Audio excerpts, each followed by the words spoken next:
अस्सलाम वालेकुम। अब अगला टॉपिक है हमारा कंजेस्टिव हार्ट फेलियर। तो सबसे पहला scenario, a 60-year-old diabetic female presents with gradually increasing breathlessness on exertion. According to her, she becomes breathless while changing her clothes and also gives history of breathlessness during sleep which improves with sitting. What 6 clinical examination findings you will try to look for confirming your provisional diagnosis? What 2 drug groups must be used in this patient for improvement? What are the 2 treatment options for patients who don't improve with maximal lifestyle modification and drug treatment? अब जो patient है वो diabetic female है, ठीक है, जिसमें breathlessness, gradually increasing breathlessness है on exertion, मतलब जब वो काम वगैरह करती है तो उसका सांस फूल जाता है और वो ब्रेथलेस हो जाती है जब वो चेंज करती है अपने क्लोथ्स। सिर्फ इतना थोड़ी सी ही एक्सरसाइज या इतना थोड़ी सी ही मूवमेंट उसका सांस फुला देती है, ठीक है। और जब वो लेटती है, ठीक है, सोती है, तब भी उसका ब्रेथलेसनेस ज़्यादा हो जाती है और फिर उसे उठना पड़ता है और वो उठ के बैठ जाती है सिटिंग पोजीशन में, तो जिससे उसकी ब्रेथलेसनेस इम्प्रूव हो जाती है। तो ये जो साइन है breathlessness that improves with sitting, ठीक है, ये मेनली किसके साथ एसोसिएटेड है? ये कंजेस्टिव हार्ट फेलियर के पेशेंट्स में ऐसा होता है। ऐसा क्यों होता है कि कंजेस्टिव हार्ट फेलियर में क्या है, हार्ट फेल हो रहा है, ठीक है, अब वो उतना ब्लड पंप नहीं कर पा रहा जितना उसने करना था, ठीक है।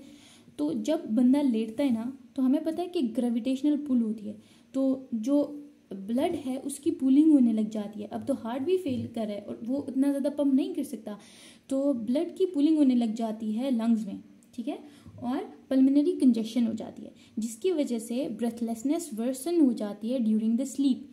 तो बंदे का सांस फूल जाता है, वो उठ के जब बैठता है तो जो ब्लड की रीडिस्ट्रीब्यूशन होती है उसकी वजह से जो ब्रेथलेसनेस है वो इम्प्रूव करती है, ठीक है। तो ये किसका साइन है? ये कंजेस्टिव हार्ट फेलियर का क्लिनिकल फीचर है, ठीक है।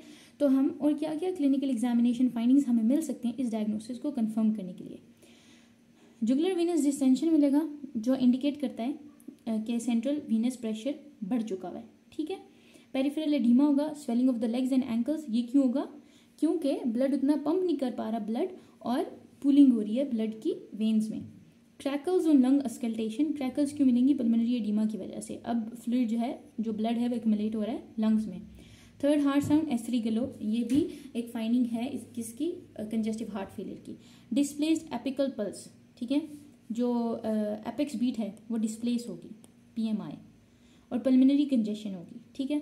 अब वो कह रहे हैं what 2 drug groups must be use in this patient. इस पेशेंट में हम क्या क्या यूज़ कर सकते हैं? एक तो डायूरेटिक यूज़ कर सकते हैं ताकि जो हमारा ब्लड का लोड है, ठीक है, हार्ट पे वो कम हो जाए, ठीक, और पल्मोनरी एडिमा और पल्मोनरी कंजेशन भी कम हो जाए। और AC इनहिबिटर्स या ARBs दे सकते हैं ताकि जो ब्लड प्रेशर कम हो और हार्ट पे जो लोड पड़ा हुआ है वो भी कम हो जाए, जिससे कंजेस्टिव हार्ट फेलियर की कंडीशन बेहतर होगी। 2 ट्रीटमेंट ऑप्शंस क्या हैं अगर पेशेंट जो है वो लाइफस्टाइल मॉडिफिकेशन और ड्रग ट्रीटमेंट से इम्प्रूव नहीं कर रहा? तो पहले है एडवांस डिवाइस थेरेपी, जिसमें हम कार्डिक रिसिंक्रोनाइजेशन थेरेपी करते हैं, ठीक है, और दूसरे और इम्प्लांटेबल कार्डियोवर्टर डिफिब्रिलेटर दे सकते हैं। दूसरी है सर्जिकल, ठीक है, इसमें क्या है, हम कोई डिवाइस लगा रहे हैं और इसमें हम सर्जिकल ट्रांसप्लांट करें, हार्ट ट्रांसप्लांट कर सकते हैं, left ventricle assist device LVAD use कर सकते हैं, ठीक है। अगला क्वेश्चन है, अ 58-year-old hypertensive male presents with severe dyspnea. He gives history of severe central chest pain occurring in the morning associated with sweating and later followed by breathlessness. On examination, there are bilateral cramps up to mid-chest. What investigation are required? Justified. How you are going to manage this patient?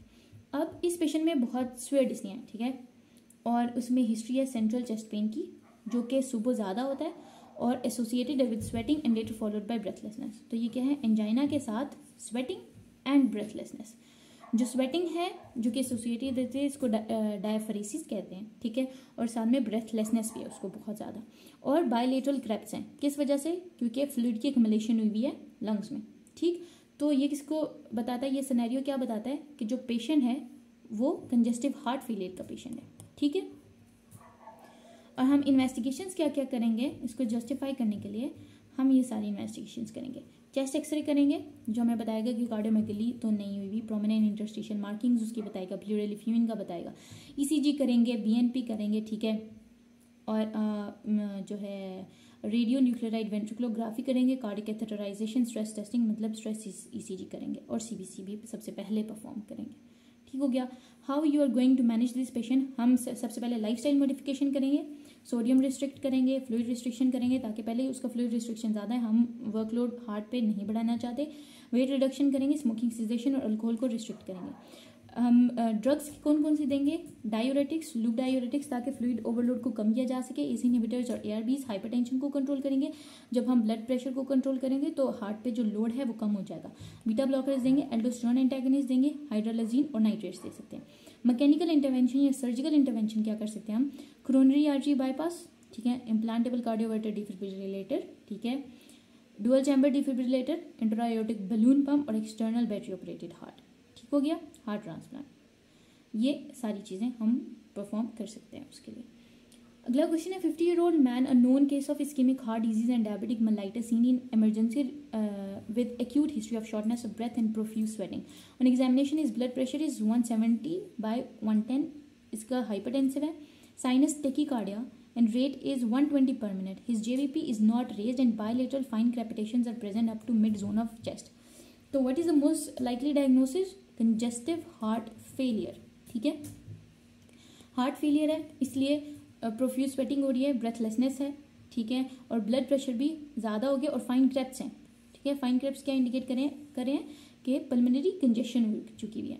ठीक, what investigations are required, कौन कौन सी investigation करेंगे, ECG करेंगे, CBC करेंगे, BNP करेंगे, एको करेंगे। ठीक, management क्या करेंगे, पहले तो लाइफस्टाइल मॉडिफिकेशन लाइफ लॉन्ग है। ठीक है, हमने क्या करना है, उसका कंट्रोल करना है डायबिटीज़, ठीक है, उसकी जो है ब्लड प्रेशर को कंट्रोल करना है, उसके सॉल्ट रिस्ट्रिक्ट करना है, उसका फ्लूइड रिस्ट्रिक्ट करना है, उसको एक्सरसाइज का कहना है, अगर वो स्मोकिंग करता है तो उसको क्विट कराना है, ठीक, और वेट रिड्यूस कराना है। दूसरी, हम डायूरेटिक्स देंगे, बीटा ब्लॉकर्स देंगे, एसी और एआरबी इनहिबिटर्स देंगे, हाइड्रोलाजीन और नाइट्रेट्स देंगे। ठीक है, ताकि हम हार्ट पे जो वर्कलोड है उसको कम कर सकें।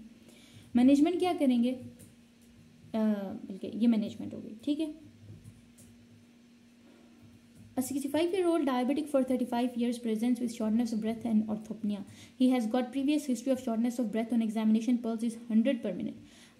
Blood pressure is 160/100. Respiration rate is 24 per minute. Temperature is 95 degree Fahrenheit. Pedal edema is present. JVP is raised and fine basal crepes on the base of both lungs are present. Apex beat is also displaced and S3 is audible on auscultation. What is the provisional diagnosis?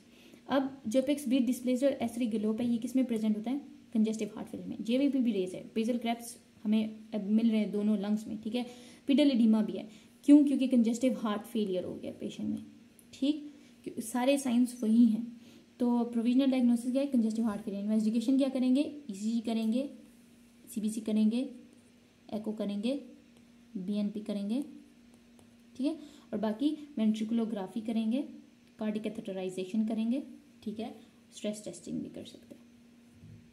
ठीक हो गया।